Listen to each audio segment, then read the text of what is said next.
தமிழக வெற்றிக் கழகத்தின் 2ஆம் ஆண்டு தொடக்க விழா இன்னும் சற்று நேரத்தில் தொடங்க இருக்கக்கூடிய நிலையில் தற்போது விழா அரங்குக்கு விஜய் வந்து கொண்டிருக்கக்கூடிய காரில் வரக்கூடிய காட்சிகளை நாம் பிரத்யேகமாக பார்த்து கொண்டிருக்கிறோம். உள்ளே தேவையான அளவுக்கு இருக்கைகள் இல்லாததால் தொண்டர்கள் வெளியே நிறுத்தப்பட்டிருந்த நிலையில் அதற்கான மாற்று ஏற்பாடுகள் செய்யப்பட்டு தற்போது தொண்டர்கள் உள்ளே அனுமதிக்கப்படக்கூடிய நிலையில் விழா அரங்குக்கு விஜய் வந்திருக்கக்கூடிய கட்சியின் தலைவர் விஜய் வந்திருக்கக்கூடிய காட்சிகளை நாம் பிரத்யேகமாக ட்ரோன் காட்சிகள் வழியாக பார்த்துக் கொண்டிருக்கிறோம்.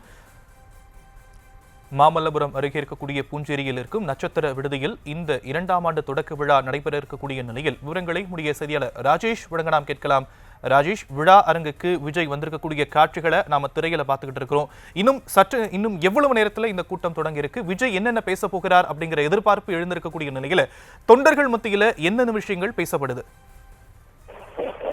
நிச்சயமாக விஜய் இந்த நிகழ்ச்சியிலே பரபரப்பாக சில அரசியல் கருத்துக்களை பேசுவார் என எதிர்பார்க்கப்படுகிறது. சுமார் 20 நிமிடத்திலிருந்து அரை மணி நேரம் வரை அவர் பேசுவதற்கான வாய்ப்பு இருப்பதாக இருக்கக்கூடிய முக்கிய நிர்வாகிகள் சிலர் தெரிவிக்கிறார்கள். குறிப்பாக அந்த பாலியல் குற்றங்கள் தொடர்பான விஷயங்கள் பேசுவார் என்றும், அதே போல மும்மொழி கொள்கை தொடர்பான பிரச்சனை தமிழ்நாட்டில் போய்கொண்டிருக்கக்கூடிய நிலையிலே அது தொடர்பாகவும் தங்களுடைய கட்சியினுடைய கருத்தையும் அவர் விரிவாக பேசுவார் என்றும் சொல்லப்படுகின்றது.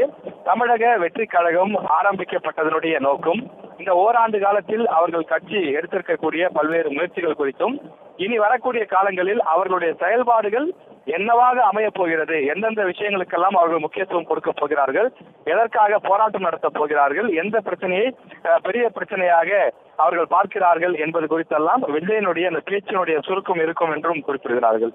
எனவே விஜய் அவர்களுடைய வருகை, அவருடைய பேச்சு, இந்த விஷயங்களை அவர்களுடைய ரசிகர்கள் மற்றும் தொண்டர்கள் மட்டுமில்லாமல் ஏறக்குறைய அனைத்து கட்சிகளுமே எதிர்பார்க்கிறார்கள். திமுக, அதிமுக, நாம் தமிழர் உள்ளிட்ட அனைத்து கட்சியினுடைய தலைவர்கள், நிர்வாகிகளும் எதிர்பார்த்திருக்கிறார்கள். காரணம், விஜய் என்ன பேசுகிறார் என்பதும் ஒரு முக்கிய பேசு பொருளாக இருக்கின்றது. காரணம், அவர் ஒரு அரசியல் கட்சி தலைவர் என்பதை தாண்டி நமக்கு தெரியும் பிரபலமான நடிகர். எனவே நடிகர் என்ற காரணத்தினாலே அவருக்கு அளவுக்கு அதிகமான அந்த கவனம் கிடைக்கின்றது. எனவே அவர் எந்த ஒரு கருத்தை பேசினாலும் ஒரு பரபரப்பான கருத்தாக பார்க்கப்படுகின்றது. அதே நேரத்தில் அவர் பேசும் போதும் பரபரப்புக்கு பஞ்சம் இல்லாமல் பேசக்கூடிய அந்த விஷயங்களை பார்க்க முடிகின்றது. அவருக்கு யாரோ எழுதி கொடுக்கிறார்கள் என்றெல்லாம் தொடர்ந்து எதிர்க்கட்சிகள் விமர்சனம் வைக்கிறார்கள். ஆனாலும் அவர் இன்றைய தினம் என்ன பேச போகிறார், யாரோ கொடுத்த உரையை தான் வாசிக்கப் போகிறார் என்றும் தற்போதும் சமூக வலைதளங்களில் எழுதி வருகிறார்கள். ஆனால் அதையெல்லாம் தாண்டி அவர் என்ன பேச போகிறார் என்ற ஒரு எதிர்பார்ப்பும் எழுந்திருக்கின்றது.